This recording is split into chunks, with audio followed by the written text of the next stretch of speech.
किसान भाइयों नमस्कार। आज हम इस वीडियो के माध्यम से बताने वाले हैं कि मूली की खेती बरसात में करके अधिक से अधिक मुनाफा और अधिक उत्पादन हम कैसे ले सकते हैं, और साथ में हम जानेंगे कि मूली की खेती बरसात में कितना टफ होता है। किसान भाइयों, बरसात में मूली की खेती करना बहुत कठिन होता है, क्योंकि बरसात के समय बहुत तरह के फफूंद कीट पतंग लगते हैं और फसल को बर्बाद कर देते हैं। तो आज इस वीडियो के माध्यम से हम पूरी जानकारी लेंगे और 10 पॉइंट के आधार पे चर्चा करेंगे। तो देर न करते हुए मैं आपका दोस्त शशि कुमार, और आप देख रहे हैं समृद्ध किसान खेतीबाड़ी। किसान भाइयों, जो 10 पॉइंट है वो इस प्रकार है। नंबर 1 मिट्टी, 2 जलवायु, तीसरा तापमान, चौथा उन्नत किस्में, पांचवा खेत की तैयारी, छठा खाद एवं उर्वरक, सातवां खरपतवार नियंत्रण, आठवां सिंचाई, नौवां रोग नियंत्रण, 10वां उत्पादन कैसे बढ़ाएं। तो इस 10 पॉइंट के आधार पर चर्चा करेंगे। किसान भाइयों, सबसे पहले हम बात करते हैं उचित समय का। हम समय जानेंगे कि हमें कब मूली लगाना चाहिए। तो जुलाई में हम खेती करके बहुत अच्छा मंडी भाव ले सकते हैं, क्योंकि जुलाई में मार्केट में मूली नहीं के बराबर पड़ता है। तो उस समय मुझे 25 से 30 रुपये 40 रुपये किलो तक आसानी से मिल जाता है। चलिए हम बात करते हैं मिट्टी की। किसान भाइयों, लगभग सभी प्रकार के जीवाश्म युक्त मिट्टी, उपजाऊ मिट्टी में मूली का खेती किया जा सकता है। और अगर विशेष प्रकार की मिट्टी की यानी अधिक उत्पादन लेने वाली मिट्टी की बात करें तो बलुई दोमट इसके लिए उपयुक्त माना गया है। दूसरी बात करते हैं जलवायु पीएच मान की। तो मिट्टी का पीएच मान 6 से 7 अनुकूल माना गया है मूली की फसल के लिए, जिसमें मूली का जार्मिनेशन तथा फल तैयार अच्छी तरह से हो पाता है। यदि 7 से अधिक पीएच मान हो तो वहां पे जिप्सम डाल करके मिट्टी को मेंटेन किया जा सकता है। चलिए अगली बात करते हैं तापमान की। तो तापमान 15 डिग्री से 25 डिग्री तक मूली की फसल के लिए अनुकूल माना गया है। इसमें फ्लावरिंग अच्छा बनता है। अब हम बात करते हैं अगला पॉइंट उन्नत किस्में। तो कुछ उन्नत किस्में हाइब्रिड F1 बीज है जो आपको अधिक से अधिक उत्पादन दे सकता है। तो नंबर 1 महिको माही 22।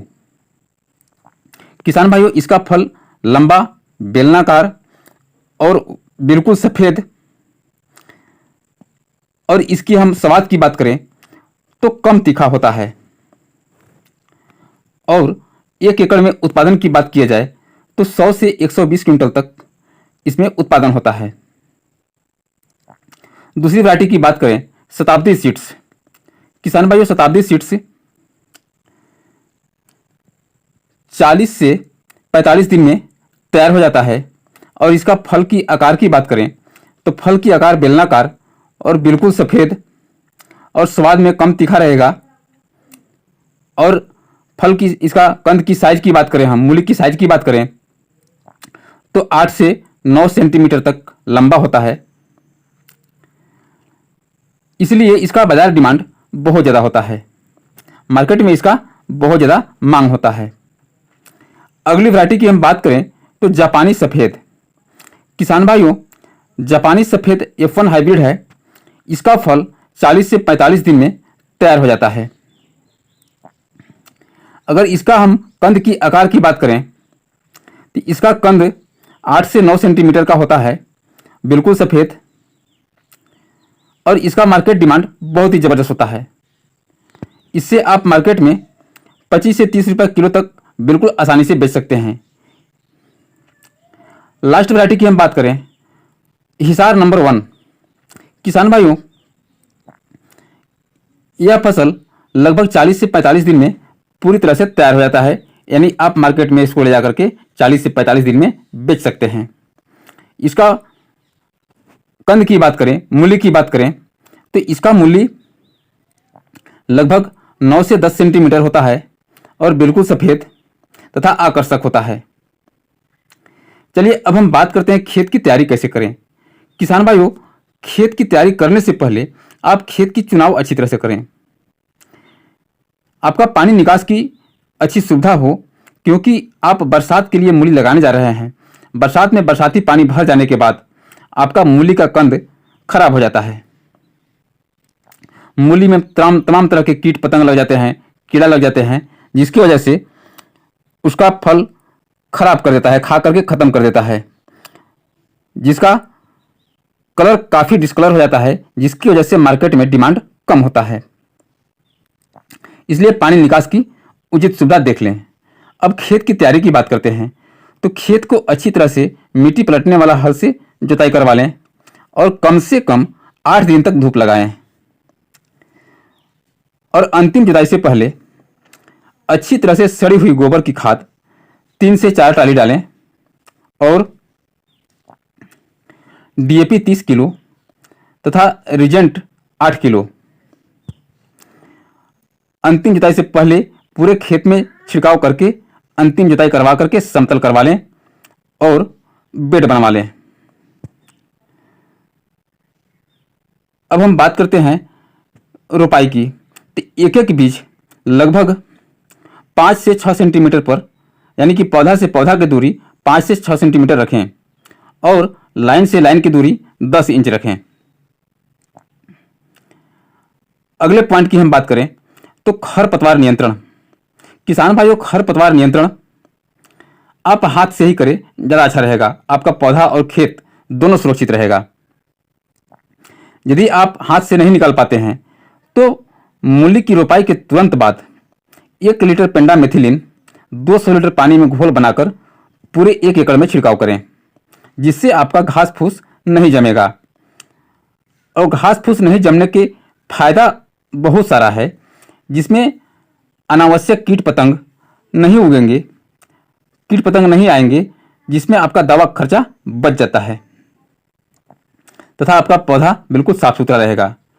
अगले पॉइंट की हम बात करें सिंचाई की। किसान भाइयों, सिंचाई जब आपका बरसात नहीं हो रहा है, खेत काफ़ी सूखने लगा, उस स्टेज में आप सिंचाई करें। ऐसे तो बरसात में सिंचाई की आवश्यकता नहीं पड़ता है, क्योंकि प्रकृति का पानी हमेशा मिलता रहता है। अगले पॉइंट की हम बात करें रोग नियंत्रण, यानी कि मूली में कौन कौन से रोग लगते हैं, जैसे माहू, झुलसा, जड़ गलन तथा कंद खराब होना। अब माहू की लक्षण की बात करें हम, तो माहू में छोटे छोटे झुंड के झुंड काले काले कीट आपका पत्ता पर बैठ जाएंगे और पत्ता को खराब करने लगते हैं, यानी कि पत्ता का रस चूसने लगते हैं। पत्ता का रस चूसने के बाद वह पौधा अच्छी तरह से भोजन नहीं बना पाता है, तो धीरे धीरे यह कीट का असर पूरे फसल में हो जाने के बाद आपका पूरा फसल बर्बाद हो जाता है, जिसमें कंद नहीं बन पाता और मुरझाकर खत्म हो जाता है। तो इसकी रोकथाम के लिए आप मैलाथियन का स्प्रे करें। दूसरा बीमारी झुलसा। किसान भाइयों, आपका फसल में यदि झुलसा लगा है तो झुलसा का मतलब है कि आपका पौधा में यानी पत्तियां में छोटे छोटे धाबा बनना शुरू हो जाएगा और यह धीरे धीरे पूरे पौधा पे फैल जाता है और समय से इसका यदि आप ट्रीटमेंट नहीं किए तो पूरा फसल में यह फैल जाएगा और पूरी फसल को बर्बाद कर देता है। तो इसके लिए आप मैंकोजेब प्लस कार्बेंडाजिम का स्प्रे करें, यानी कि मैंकोजेब प्लस कार्बेंडाजिम 40 ग्राम लें 15 लीटर पानी में और पूरे फसल में स्प्रे करें। अगला बीमारी जो है जड़ गलन। किसान भाइयों, जड़ गलन पानी लगने के कारण होता है और चिकनी मिट्टी में ज़्यादा होता है। तो ऐसे आप खेत का जब चुनाव कर रहे हैं तो पानी निकास वाला खेत का चुनाव करें और पानी उसमें न लगने दें। हो सके तो आप खेत के चारों तरफ गहरी नाली खोद दें, ताकि आपका पानी खेत के बाहर से ही निकल जाए। और यह जड़ गलन का आपको अटैक दिखता है, जड़ गलन आपको समझ में आता है, तो वहाँ पे मैंकोजेब प्लस कार्बेंडाजिम का स्प्रे जरूर करें, जिससे आपका जड़ तंदुरुस्त हो। जब जड़ तंदुरुस्त रहेगा तो आपका अच्छा कंद बनेगा और सुंदर कंद बनेगा। अब अगली बीमारी की हम बात करते हैं, कंद का खराब होना। किसान भाइयों, मिट्टी में सफ़ेद सफ़ेद मोटे मोटे कीड़े होते हैं जो कंद को खा करके धारीदार गड्ढा बना देते हैं और आपका कंद काला पड़ जाता है। तो इसके लिए खेत तैयारी से पहले आप कार्बोफ्यूरान खेत में छिड़काव करके अंतिम जुताई करवाएं ताकि यह कीड़ा से आप बच सकेंगे। किसान भाइयों, इतना ट्रीटमेंट आप समय समय से जब करते रहेंगे तो आपका फल बिल्कुल ही सुंदर, आकर्षक, बिल्कुल व्हाइट यानी सफ़ेद रहेगा और इसका पत्ता कोमल कोमल रहेगा, बिल्कुल सुंदर आएगा। तो आप मार्केट में जब इस फसल को लेकर जाएंगे तो वहाँ पे आपको मार्केट में अच्छा भाव मिलने वाला है, यानी कि 25 से 30 रुपये किलो तक आप आसानी से बेच सकते हैं। और प्रति एकड़ उत्पादन की हम बात करें तो प्रति एकड़ उत्पादन आप 100 से 120 क्विंटल तक ले सकते हैं। तो इन सारी बातों को आप हमेशा ख्याल रखें और ट्रीटमेंट करें। और लास्ट पॉइंट है, उत्पादन कैसे बढ़ाएं। किसान भाइयों, उत्पादन बढ़ाने का कोई अलग से नुस्खा नहीं है। समय समय से देखभाल, आप अपने फसल का देखभाल सुबह शाम जरूर करें ताकि उसमें कौन कौन से रोग आ रहे हैं, कब सिंचाई की आवश्यकता है, कब खाद उर्वरक की आवश्यकता है, कब दवा की आवश्यकता है, ये सब आप समय समय से देते रहेंगे तो आपका उत्पादन निश्चित ही है कि बढ़ जाएगा। तो आज का वीडियो यहीं तक। यदि आपको वीडियो अच्छा लगा तो वीडियो को लाइक, सब्सक्राइब तथा दोस्तों को शेयर करें। धन्यवाद। जय जवान जय किसान।